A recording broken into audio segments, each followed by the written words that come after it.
అందరికీ నమస్కారం. Welcome to news local. Kapileswaram మండలం కోరుమిల్లి గ్రామం కొత్త వీధిన సోమవారం నూతనంగా నిర్మించిన విద్యుత్ ట్రాన్స్ఫార్మర్ తో లో వోల్టేజ్ సమస్య పరిష్కారం అవుతుందని ఏఈ బి వెంకటేశ్వరరావు మీడియాకు తెలిపారు. గత ఏడాదిన్నర కాలంలో కోరుమిల్లి, చిన్న కోరుమిల్లి గ్రామాల్లో మొత్తం 7 విద్యుత్ ట్రాన్స్ఫార్మర్లు ఏర్పాటు చేయడం జరిగిందని, దీంతో పూర్తిగా లో వోల్టేజ్ సమస్య తీరి నాణ్యమైన విద్యుత్ సరఫరా జరుగుతుందన్నారు. విద్యుత్ ట్రాన్స్ఫార్మర్ ను సమీప గృహస్థుడి నిర్మాణానికి అభ్యంతరం వ్యక్తం చేయడంతో స్థానికులు ఆందోళన కార్యక్రమం చేపట్టారు. దీంతో అంగర ఎస్ఐ హరీష్ కుమార్ తన సిబ్బంది సహకారంతో నిర్మాణం పనులు విద్యుత్ సిబ్బంది శరవేగంగా పూర్తి చేశారు. లో వోల్టేజ్ సమస్య నేటి నుండి పూర్తిగా తీరిందని ఎమ్మెల్యే వేగుల జోగేశ్వరరావుకు స్థానిక మహిళలు కృతజ్ఞతలు తెలిపారు. కోరుమిల్లి, టేకి, మాచర గ్రామాల లైన్మెన్లు విఎల్ఎస్ నారాయణ, జానకి, రామయ్య, రమణ తదితరులు పాల్గొన్నారు.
కొత్త వీధిలో లో వోల్టేజ్ సమస్య కోసం కొంచెం వివాద సమస్య అయింది.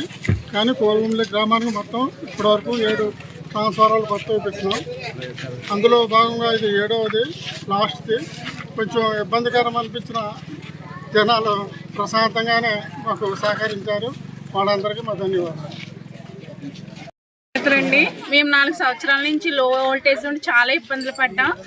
ఆయన దయ వల్ల ఈ రోజు మేము నిజంగా ఐపవర్ వచ్చి చాలా సంతోషంగా ఉన్నాం. 4 సంవత్సరాల నుంచి మేము బాధపడ్డ కష్టాలన్నీ ఇప్పుడు తీరినాయండి.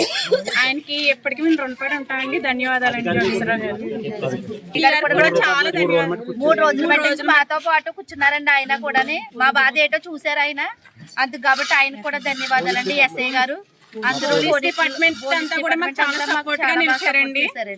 మా లైన్మెన్ గారు కూడా చాలా సపోర్ట్ గా నిలిచారు. వీళ్ళందరికీ కూడా మేము ధన్యవాదాలు తెలుపుతున్నామండి. చాలా రుణపడి ఉంటామండి.